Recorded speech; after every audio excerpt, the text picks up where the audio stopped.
ফেলে আসা অতীতের দিকে তাকালে সেখানে দেখি শুধু অপেক্ষা, শান্ত বিস্তীর্ণ জলের মতো ধূসরম্লান অপেক্ষা।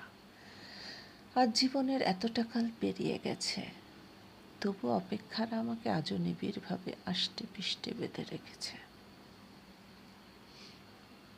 অপেক্ষারা আজও আমার পিছু ছাড়ে না।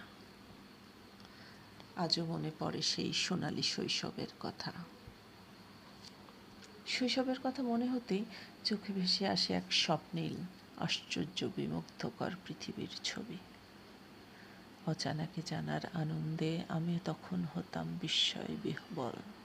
পুরো পৃথিবীটাই তখন ছিল অপার বিস্ময়ে ভরা।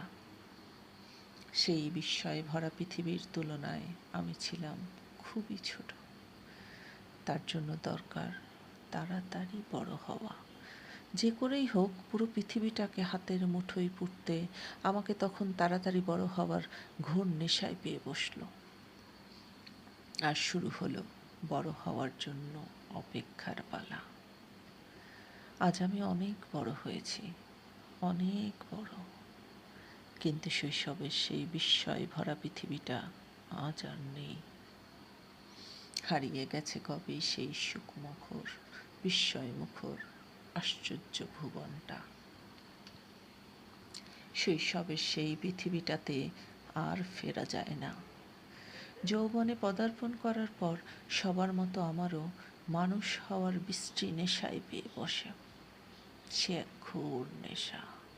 সমাজের চারপাশ আর বাবা মা আমার মস্তিষ্কে ঢুকিয়ে দিল সেই মানুষ হওয়ার তীব্র নেশা। বাবা বলতেন, তোকে যে করেই হোক ডাক্তার হতেই হবে। মা বলতেন, তোকে হতে হবে সরকারি আমলা।